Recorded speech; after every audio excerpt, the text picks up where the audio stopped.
विप्राणाम यत्र पूज्यन्ते रमन्ते तत्र देवता। नमो नमः। आज का विषय है कि हम जब कोई भी पूजा करते हैं उसमें ब्राह्मणों को क्यों बुलाया जाता है और ब्राह्मणों को इतना सम्मान क्यों मिलता है, क्यों ब्राह्मणों के पैर पड़ने होते हैं, पूजा विधि का जो क्रम है वो ब्राह्मण से ही क्यों करवाया जाता है और ब्राह्मण के ही आशीर्वाद क्यों लिए जाते हैं।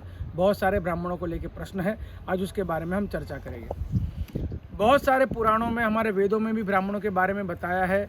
अथर्ववेद के अंदर भी ब्राह्मणों की अवहेलना करने के लिए, ब्राह्मणों का तिरस्कार करने के बाद क्या मिलता है उसके बारे में बताया है।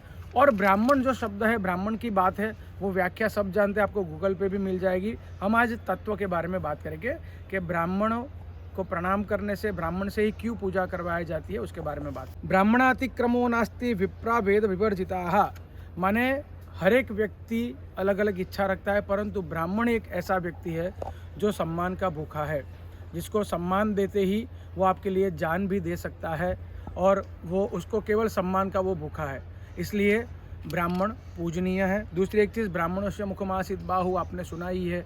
चारों वर्ण की उत्पत्ति कहाँ से हुई है? भगवान के मुख से ब्राह्मण की उत्पत्ति हुई है। और सर्ववेदमयो विप्र करके श्रीमद् भागवत में भी बताया गया है। माने ब्राह्मण का महत्व मैं आपको बता रहा हूँ।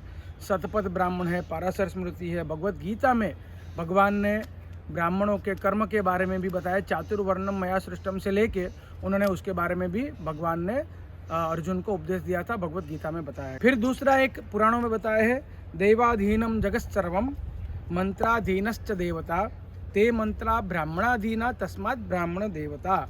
ब्राह्मण को क्यों देव कहा गया है, क्यों पूजनीय कहा गया है?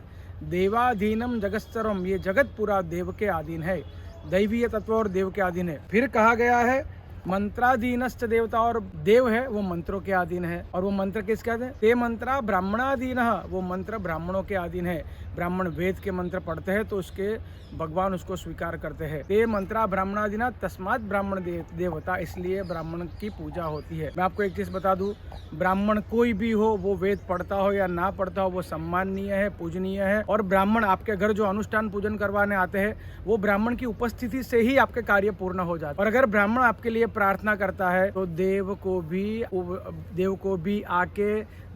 आपको आशीर्वाद देने पड़ेंगे। किसी में भी वो शक्ति नहीं है कि ब्राह्मणों का तिरस्कार। इसलिए शिव पुराण में और बहुत सारे पुराण में कहा भी गया है, विप्र प्रसादात धरणीधरोहम, विप्र प्रसादात कमलावरोहम, विप्र प्रसादात अजिताजितोहम, विप्र प्रसादात मम राम नामम। माने भगवान भी कहते हैं कि ये सब मैंने विप्र ब्राह्मणों के आशीर्वाद से ही प्राप्त किया है, बाकी मेरे में कोई शक्ति नहीं है। ब्राह्मणों के आशीर्वाद से मेरा राम नाम भी जो प्रसिद्ध होगा या हुआ है, वो ब्राह्मणों के आशीर्वाद वचन से हुआ। और जो भी कुछ आज तक मैंने जीता है, अजिता जीतो हम, मैंने जो नहीं जीतने वाले भी युद्ध जीते हैं या लोक जीते हैं, वो ब्राह्मणों के आशीर्वाद से जीते। इसलिए ब्राह्मणों की अवहेलना नहीं करनी चाहिए। ब्राह्मण पूजनीय है, ब्राह्मण की पूजा करनी चाहिए। और एक चीज़ आप लोग ध्यान रखिएगा, आपके घर अगर ब्राह्मण पूजा करने आते हैं तो ब्राह्मणों की दक्षिणा में, आप शादी ब्याह करते हैं तो आप बहुत सारी चीज़ें ऐसी है जिसमें आप वेस्टेज ऑफ मनी करते हैं, और ब्राह्मण की दक्षिणा में बोलते हैं अरे ब्राह्मण ने 10-11 हज़ार बोल दिए, क्यों इतने सारे बोल दिए? आपकी इनकम बहुत ज़्यादा है और ब्राह्मण सत्यनारायण कथा करने आते हैं, उसको खाली 1,000 रुपये देते हैं, क्यों?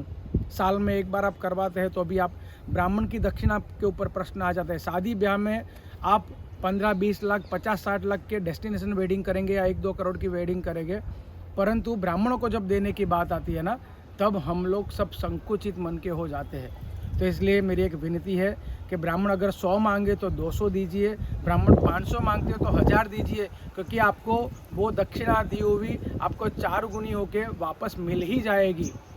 तो इसलिए ब्राह्मणों का सम्मान कीजिए, इसलिए ब्राह्मण पूजनीय है। और ब्राह्मण जो मंत्र बोलते हैं, वो मंत्र में बहुत ही क्लियरिटी, बहुत ही स्पष्टता, शुद्धता होती है। दूसरी एक चीज़, ब्राह्मण को भी ब्राह्मण के कर्म जो बताए हैं कि लोभ नहीं करना चाहिए, अपवित्र नहीं रहना चाहिए, स्पष्ट उच्चारण होना चाहिए। तो आप भी आपके कर्म अच्छी तरह कीजिए। अगर आप आपके कर्म अच्छी तरह करेंगे तो देवाधीनम जगत्सरम, वो आपको देख रहा है। और आप तो भगवान विष्णु के प्रिय है। भगवान विष्णु सहस्त्रनाम स्तोत्र में भी बताया है कि भगवान विष्णु को ब्राह्मण बहुत प्रिय है। तो इसीलिए ब्राह्मणों को भी अपने कर्म करने चाहिए और यजमान को, ब्राह्मण को देखना चाहिए कि ये ब्राह्मण ये वही है जो देव है, जो देव से पूरी सृष्टि चल रही है, पर देव इनके अधीन है। तो इसलिए आपको भी ब्राह्मणों का पूजन करना चाहिए, ब्राह्मणों का कभी अवहेलना तिरस्कार नहीं करनी चाहिए, कभी अपमान नहीं करना चाहिए। धन्यवाद।